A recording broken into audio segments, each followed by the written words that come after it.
Bueno, buenos días a todos. Mi nombre es Cristina Arango, soy residente de oftalmología de la Universidad del Valle y hoy vamos a hablar de neuropatía óptica traumática. Recordar un poquito de anatomía, sobre todo pues, para los estudiantes. El nervio óptico está formado por la convergencia de los axones de las células ganglionares de la retina en el disco óptico. Va desde allí hasta el ganglio geniculado lateral del tálamo. Es el segundo nervio craneal. Recordemos que los pares craneales son nervios que hacen parte del sistema nervioso periférico y el único, que es el nervio óptico, hace parte del sistema nervioso central. Es el único tracto del sistema nervioso central que sale del cráneo y que se puede visualizar clínicamente en el fondo de ojo. Por ser parte del sistema nervioso central, también tiene como la característica de que sus axones difícilmente pueden regenerarse. Está formado por más de 1.000.000 de estos axones de las células ganglionares y se subdivide en fascículos de tejido conectivo, tabiques gliales, y está rodeado en su mayor parte por las meninges y por el líquido cefalorraquídeo. Entonces acá vemos una imagen, esas serían como las capas de la retina. Están las células ganglionares donde todos sus axones van a terminar formando el nervio óptico. Y aquí para mirar pues su trayecto, sale el globo ocular, se entrecruza en el quiasma óptico y finalmente terminan en el ganglio geniculado lateral del tálamo. El nervio óptico entonces tiene una forma, aquí no es tan claro, como de S itálica. La idea de esto es como conferirle cierta movilidad y ante ciertos traumas o movimientos bruscos, pues que no sufra ningún daño. El nervio óptico mide aproximadamente, su longitud es de 50 milímetros y en este recorrido tiene 4 porciones principales. La primera, que es la cabeza del nervio óptico, o la porción intraocular, mide 1 milímetro aproximadamente. Va desde la superficie del disco óptico hasta la esclera. Es realmente una porción, es la más pequeña. Allí las fibras nerviosas no están mielinizadas. La porción intraorbitaria, que es como la más larga, puede medir entre 25 a 30 milímetros. Va desde la parte posterior del globo ocular hasta el vértice de la órbita antes de ingresar pues, al canal óptico. Y aquí el nervio ya está cubierto por las meninges. La porción intracanalicular, que es esta, es pues aquella por donde pasa a través del canal óptico. Allí lo hace con la arteria oftálmica y los nervios simpáticos. Esta porción puede medir entre 4 y 10 milímetros y es importante destacar que es la porción del nervio óptico que más sufre ante los traumas. La porción intracraneal, entonces saliendo del canal óptico, medial, dentro del espacio subaracnoideo, ingresa a la fosa craneal media. Y esa es la segunda porción. En esta porción, a partir de esta, pues se forma el quiasma óptico y es importante resaltar que allí la dura madre se pliega y se fija el periósteo. Por eso es la segunda zona donde más se lesiona el nervio. Y recordar pues que sale de la órbita por el agujero óptico. Este está formado por el hueso, está en el hueso esfenoides entre el ala menor y el cuerpo. Entonces, ¿qué componentes importantes del nervio óptico? Entonces, los axones de células ganglionares, las células gliales, que son astrocitos, oligodendrocitos y microglía. Está formado por tejido conectivo, que le constituye la lámina cribosa y los tabiques que fasciculan el nervio óptico. Y los vasos sanguíneos serían tanto el sistema central de la retina como el sistema ciliar. Esto más o menos es sobre todo para los estudiantes, pues para que se hagan una idea. Cuando hablo del tejido conectivo y las tabicaciones, esta imagen corresponde al disco óptico la emergencia de la vena y arteria central de la retina, y estos son como las tabicaciones y el tejido conectivo que lo forman. Y la vascularización finalmente está a cabo pues, por la arteria oftálmica, con ramas ciliares posteriores, con la arteria central de la retina. Está el círculo de Singer, sobre todo para la región del disco, y los vasos epipapilares.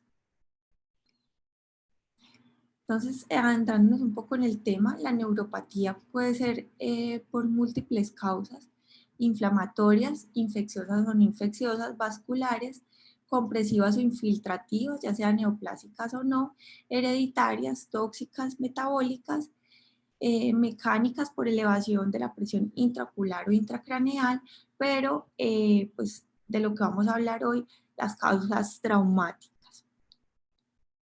Entonces, vamos a hablar entonces de una lesión del nervio óptico que aparece después de un episodio traumático. Ocurren aproximadamente 0.5 a 5% de los pacientes con trauma craneoencefálico cerrado, lo que corresponde más o menos a 4 a 5 casos por 100.000 habitantes año. Es más común en los hombres de edad media, es decir, aproximadamente 34, más o menos 18 años. Es más común que sea por traumatismos indirectos, y esto ya lo voy a explicar más adelante. Como ya les dije, entonces el orden de compromiso que se ha visto es intracanalicular en el 71.4%. Entonces vemos que sí es el lugar como más común de traumas del nervio, el ápice orbitario 16.7% y ambas porciones del nervio en el 11.9%. Las etiologías más frecuentes son caídas, accidentes de tránsito, las caídas representan el 26%, los accidentes de tránsito el 21% y las agresiones también el 21%.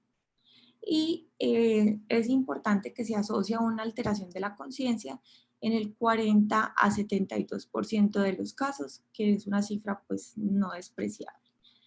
Importante hacer una clasificación en cuanto al trauma, a la neuropatía óptica traumática. Entonces, según la ubicación, puede ser anterior o posterior. Es anterior cuando esta se genera por delante de la porción orbitaria, y allí es importante destacar que, como pasa con la arteria y la vena, entonces puede generarse oclusión de la arteria y venas centrales de la retina. Pero lo más común es que sea en las porciones por detrás de la porción orbitaria, por lo que generalmente no va asociada a daños de estos vasos. Según el mecanismo, entonces tenemos traumas directos y traumas indirectos. Los traumas directos son aquellos provocados por un objeto externo que generalmente penetran la órbita y los tejidos y generan un daño directo sobre el nervio óptico. Aunque también puede pasar que sea un trauma contuso, pero digamos astillas o pedazos óseos, fragmentos óseos que puedan lesionar el nervio sin que haya una herida penetrante. Y el mecanismo indirecto es aquel que se causa por fuerzas que se transmiten a través del globo ocular y de la órbita y que generan daño sobre el nervio. Entonces, el trauma directo, ¿qué podemos encontrar? Abulsión del nervio óptico, hemorragias en la vaina del nervio óptico, hemorragias o enfisemas orbitarios. Y al examen físico, pues entonces si hay abulsión, no vamos a poder evidenciar bien el disco óptico, van a haber hemorragias, y eso hace que se impida pues, la adecuada visualización por el fondo de ojo. El trauma indirecto es el trauma más común y es como al que más nos vamos a dirigir en la charla. Vamos a encontrar un fondo de ojo completamente normal y se ha visto, se ha estudiado y se ha visto que principalmente cualquier trauma sobre el reborde supraorbitario es pues el que genera este tipo de lesiones. Igualmente, también se han visto sobre lesiones temporales, pero con mucha menor frecuencia. Les voy a mostrar algunos ejemplos. Esta primera imagen corresponde, entonces vemos una retina, corresponde a una avulsión de nervio óptico después de un trauma penetrante. Aquí vemos que el disco está, pues no es visible, está completamente hemorrágico, aunque también vemos que la retina pues tiene muchas zonas de contusión y hemorragia. Contrario a esto, la siguiente imagen corresponde a un niño que después de una caída en bicicleta tiene pérdida visual y efecto pupilar aferente. Esta es una herida no penetrante superficial. Por lo demás, el fondo de ojo está normal, pero el niño tiene pues una neuropatía óptica traumática posterior. Esta también corresponde, entonces, lo que les decía, los traumas directos no siempre tiene que tener una herida penetrante. En este caso es un paciente con un trauma contuso, tienen oftalmos y en la tomografía vemos una fractura conminuta del vértice de la órbita y una astilla ósea, pues, y vemos el nervio óptico que está con su anatomía completamente alterada. Esta otra imagen corresponde también a un trauma contuso, paciente con pérdida visual y DPA, y el fondo de ojo completamente normal. Entonces, para hablar un poco como sobre la cinemática del trauma, la patogénesis del trauma, inicialmente ese impacto supraciliar, predominantemente supraciliar, va a generar un impacto realmente en el hueso frontal. Esto va a crear unas fuerzas de aceleración y desaceleración que van a llevar ese estímulo o ese movimiento o esas fuerzas a las fibras del colágeno de la vaina del nervio óptico, y estas, como están firmemente unidas al periósteo, entonces se transmite del hueso a la vaina y obviamente después al nervio óptico, provocando un gran estiramiento de las fibras nerviosas, generando un cizallamiento de estas, lo que produce aparición de microinfartos, microhemorragias, edema y posteriormente isquemia del nervio. Entonces vamos a tener un daño primario que consiste en el daño axonal que se genera a partir como del impacto mismo, y un daño secundario que va a ser generado por vasoespasmo y edema, que cada vez pues van a empeorar más la isquemia. El mismo organismo va a intentar reperfundir ese nervio, pero al intentar reperfundirlo va a empezar a liberar va a empezar a generar radicales libres de oxígeno, los cuales impiden que esa reperfusión sea pues satisfactoria, y hace que las membranas axonales, que son ricas en ácidos grasos, sufran peroxidación y generen muchos más radicales libres. Recordemos que los radicales libres lo que hacen es generar muerte celular. También se va a empezar a liberar tromboxanos y prostaglandinas. La liberación de estos generan adhesión plaquetaria, enlenteciendo mucho más el flujo microvascular, y esto básicamente a grandes rasgos es lo que puede pasar sobre el nervio. Para hablar de la clínica es importante tener en cuenta varias cosas. Y la primera es que sí o sí tenemos que tener un antecedente de trauma orbitario por lo menos, o trauma cráneoencefálico, porque sin trauma pues el diagnóstico no es posible. Otra cosa importante es definir los antecedentes. Pacientes que tienen antecedentes de pérdida visual previa o de una neuritis previa de ese ojo o del ojo contralateral. También es importante en la clínica palpar bien el reborde orbitario, descartar fracturas, descartar de pronto retropulsión del globo ocular, que no se esté haciendo como un síndrome compartimental, evaluar todas estas opciones. Entonces, el diagnóstico de la neuropatía óptica traumática es netamente clínico. Lo primero, el antecedente de trauma. Los pacientes tienen un deterioro de la agudeza visual que es muy variable, puede ir desde NPL hasta pues una pérdida no tan grande, pero va a haber deterioro importante de la agudeza visual. Va a tener un DPA positivo. Todos los pacientes tienen DPA positivo, a excepción de los casos de afección pupilar de ambos ojos, ya sea por el mismo trauma o por algún antecedente en el ojo contralateral y en este caso no va a ser evidente el DPA. También van a tener defectos del campo visual. Puede ser cualquier tipo de defecto, pero lo más común es que tengan escotomas centrales y efectos altitudinales. Estos pacientes es importante valorarles la visión a color porque va a estar deteriorada y pues inicialmente el fondo de ojo va a ser completamente normal, pero después de 4 a 6 semanas vamos a empezar a ver atrofia del nervio.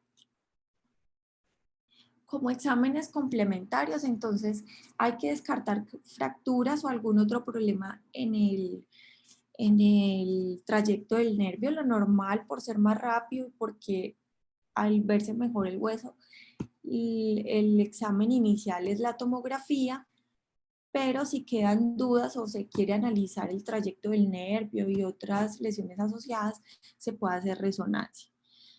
Los campos visuales evocados, perdón, los potenciales visuales evocados, cuando la agudeza visual, ya vimos que muchos de esos pacientes, la mayoría pueden tener alteración de la conciencia y no es objetivo mirar si tiene o no alteraciones de la visión, se puede hacer en los potenciales visuales. Adicionalmente, en pacientes que esta pérdida sea dudosa, ya sea por algún problema psiquiátrico, porque quieren ganancias secundarias, y nos sirve también como valor predictor, ya que si la pérdida está por encima del 50%, o sea, la función está limitada a menos del 50% de lo normal, es probable que la recuperación no sea pues como mayor. También tenemos el OCT de nervio óptico que nos sirve para valorar la capa de fibras nerviosas. Importante aclarar que esta capa de fibras nerviosas se adelgaza incluso por debajo de las 70 micras, pero después de la semana 8 a 12. Son exámenes como posteriores que nos pueden ayudar a guiar realmente el diagnóstico. Con el tratamiento, entonces, el tratamiento realmente ha tenido muchas críticas, es muy controversial. Debe ser valorado cada paciente de manera individual, teniendo en cuenta su estado general, sus antecedentes, la agudeza visual inicial, el tiempo de evolución, mecanismo del trauma, y que realmente miremos qué tanta agudeza visual pudiera ganar este paciente.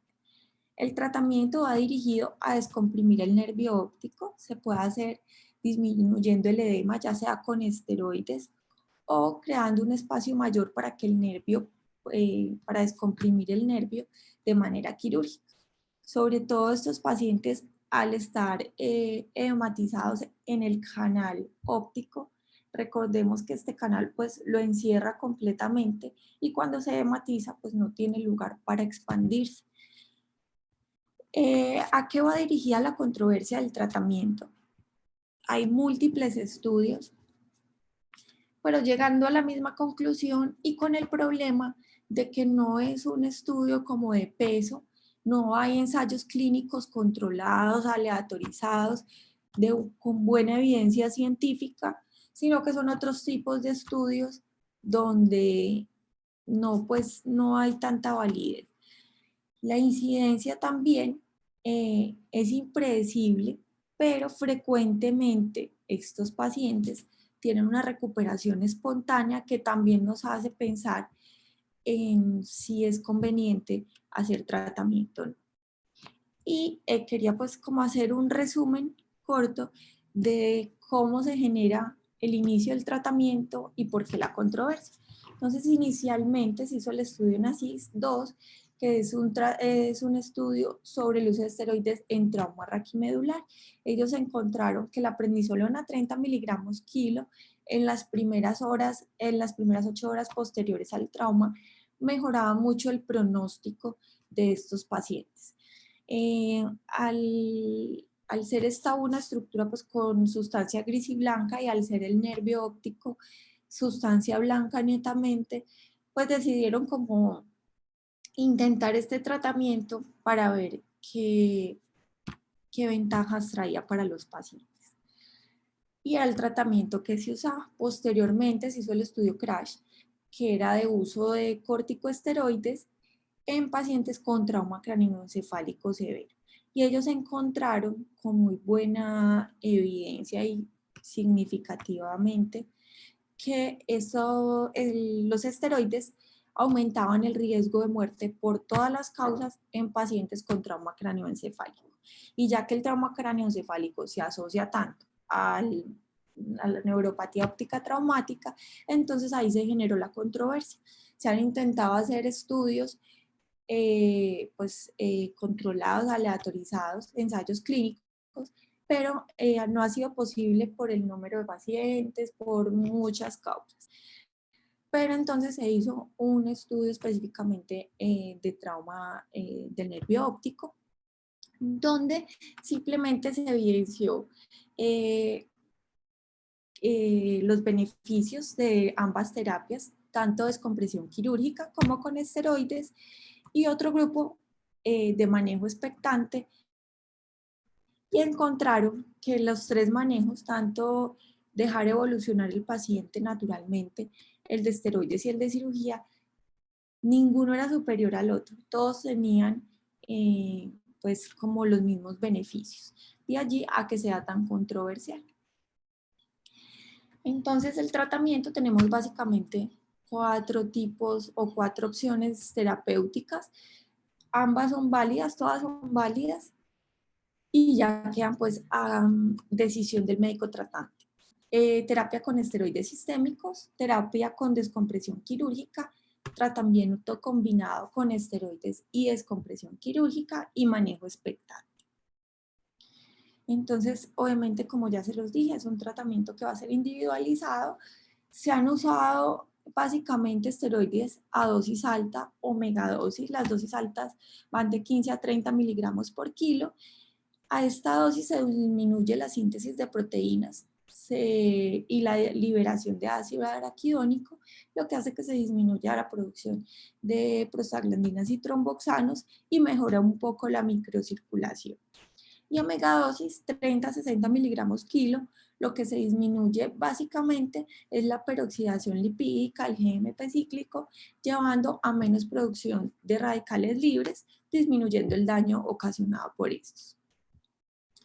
En cuanto al tratamiento quirúrgico, tiene unas indicaciones especiales, que haya obviamente una historia previa de trauma craneoencefálico con o sin alteración del canal óptico, que haya pérdida progresiva de la visión, que no haya daño del nervio óptico, eso realmente es una contraindicación, una latencia absoluta prolongada o reducción de la amplitud de los potenciales visuales, prequirúrgicas y presencia de fragmentos óseos sobre el nervio óptico o hematomas cercanos al nervio que lo estén comprimiendo. Y se contraindica cuando hay una ruptura completa del nervio, ya que este pues no se va a regenerar, esto va a ser un daño completamente irreversible y no tiene indicación quirúrgica. Cuando hay ya atrofia del nervio, tampoco hay indicación, fístulas carótido-cavernosas o que por algún antecedente particular del paciente no se pueda dar anestesia. Esta diapositiva, esta tabla simplemente para saber que hay dos tipos de vía pues, quirúrgica, la transcraneal y la endonasal. Simplemente la idea con ambas técnicas es llegar al vértice y al canal y liberar el nervio óptico, o si hay algún fragmento que lo esté lesionando, pues puede retirar. Básicamente la transcraneal, ambas cirugías dependen también de la decisión del médico tratante. La transcraneal va a tener un rango de trabajo mucho mayor, pero pues recordemos que es una herida muy grande, más alteraciones estéticas, más, digamos, más comorbilidades asociadas y mayor exposición con el medio exterior, más riesgo de infección, mientras que en la endonasal no va a generar tanto trauma, alteraciones físicas externas. El rango de movimiento del cirujano va a ser menor, pero es una técnica que ellos describen como relativamente fácil y que tiene buen ingreso al ápex orbital.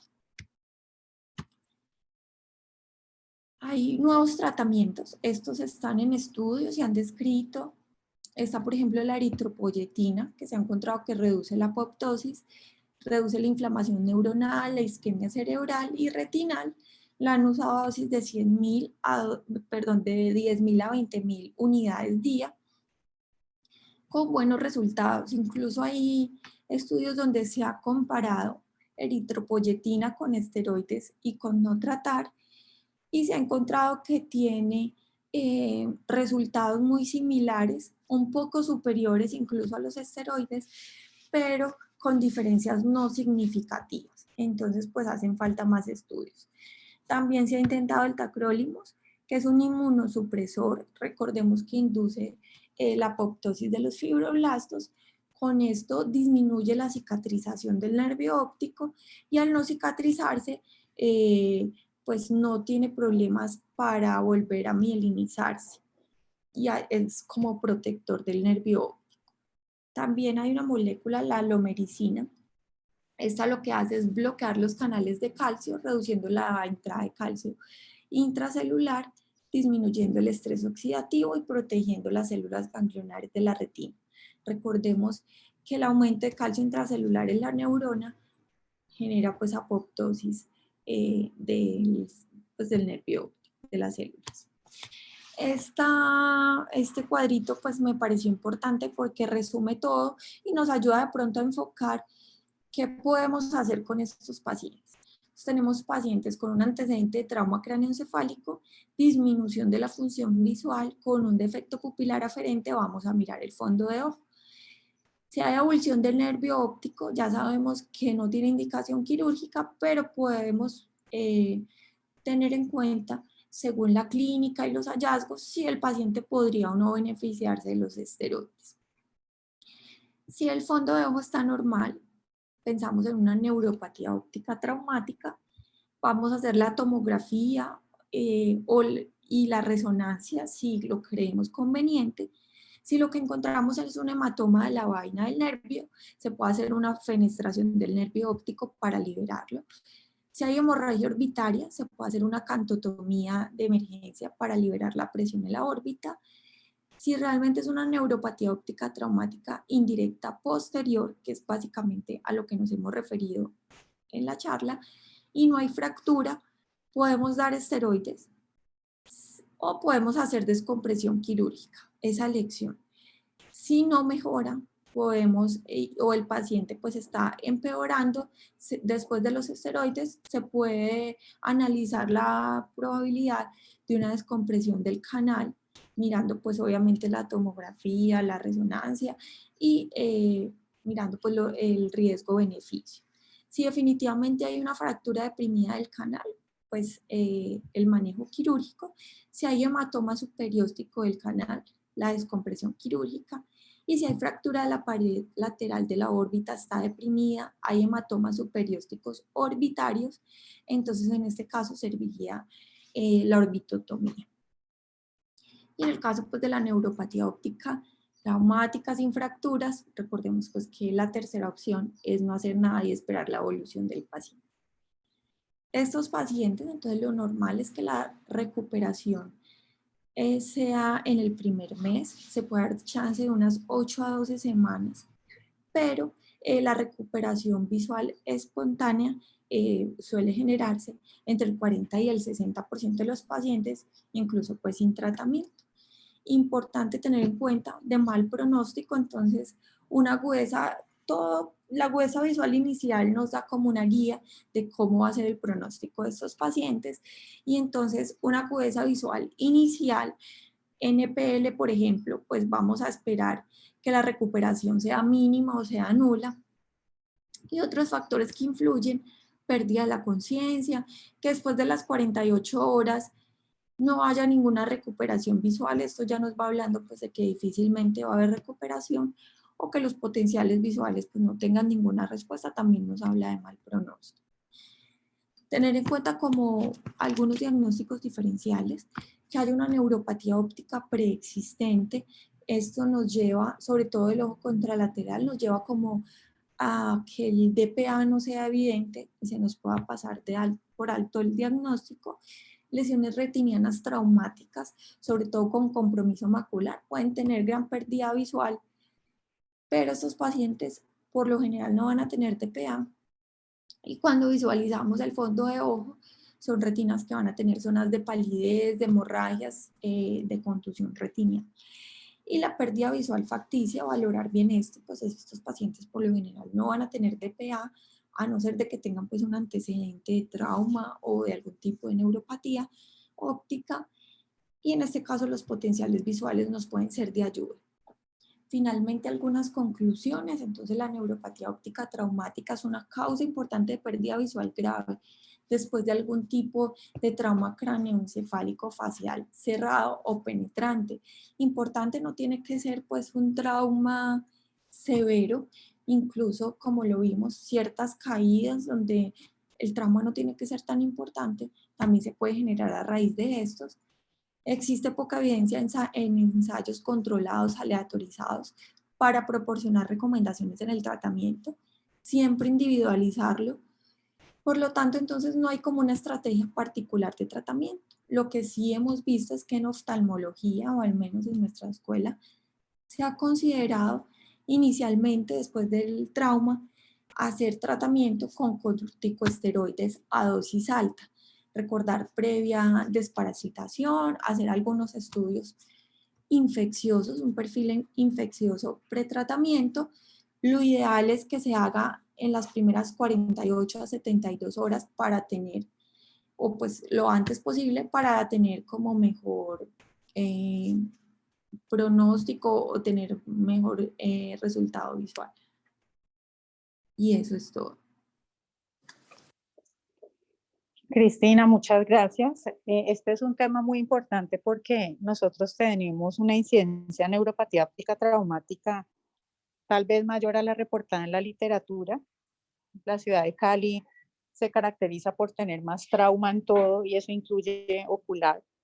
Entonces, tal vez porque tenemos tantas motos, tal vez por las lesiones personales, tenemos una incidencia alta en neuropatía óptica traumática, pero tenemos varios problemas con esta entidad. Y yo creo que el principal es el retraso en la valoración del oftalmólogo. Incluyendo en el hospital, que es el sitio donde más temprano los podemos ver, pero sin embargo, como estos pacientes generalmente tienen otras lesiones, son valorados primero por neuro, por otorrino, por cirugía general, a veces están inconscientes o están en la UCI. Entonces, son pacientes que solamente cuando se despiertan, cuando el párpado desinflama, es que empiezan a manifestar mala visión y en este momento pueden haber pasado a veces más de 5 días. O el paciente dice que ve mal y el médico le dice que es normal porque el ojo está inflamado y no les hacen un examen pupilar. Entonces no se dan cuenta de que hay una neuropatía óptica traumática y cuando llegan donde nosotros llevan 1 o 2 semanas del trauma y es poca la intervención que podemos hacer. Y no solo poca la intervención, porque ya vimos con la charla de Cristina que no tratar también es una opción, sino que no hemos podido como hacer un estudio en nuestros pacientes en realidad confiable, porque si nos llegan tarde, pues no les podemos ofrecer un tratamiento con esteroides y no podemos comparar los pacientes tratados con los no tratados. Y así se han pasado los años y no hemos podido con ningún grupo de residentes hacer un estudio que valga la pena sobre neuropatía óptica traumática, que les aseguro que daría una información muy buena porque no tendríamos problema con el número de pacientes. Eso es algo que tenemos de sobra. Entonces, pues allí nos seguimos basando en los estudios que hay, en donde básicamente lo que hacemos es que si el trauma lleva menos de 72 horas, le ofrecemos al paciente la opción de siempre y cuando no haya complicaciones, que el paciente no tenga fracturas de cráneo, que el paciente no tenga una lesión importante por otorrino o por cirugía, que esté en observación y que los esteroides vayan a aumentar el riesgo de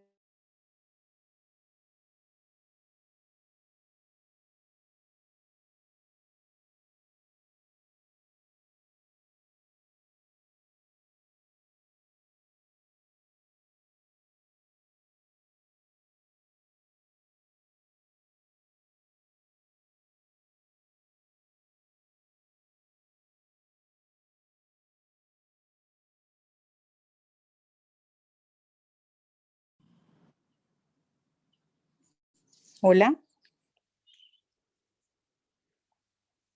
Cristina. Hola, doctora, ya se escucha. Se quedó Bueno, un momento sin sonido. sí, es que se me sacó, pero ¿hasta dónde alcanzaron a escuchar?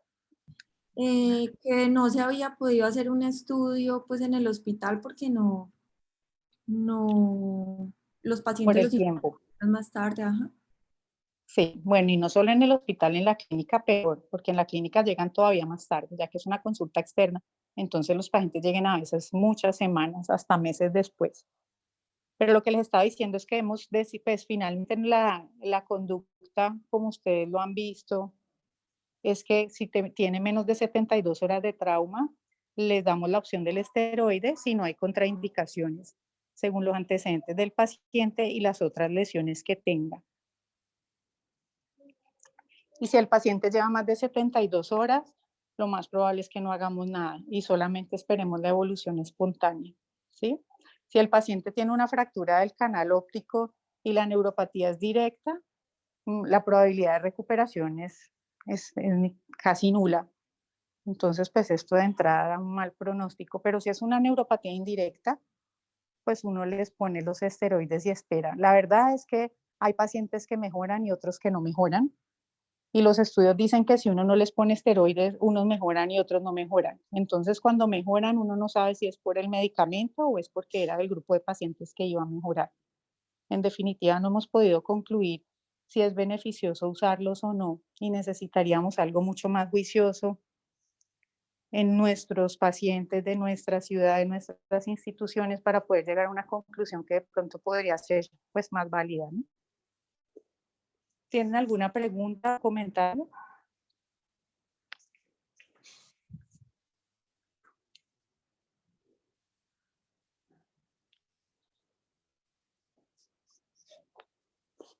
Cristina, muchas gracias por tu revisión.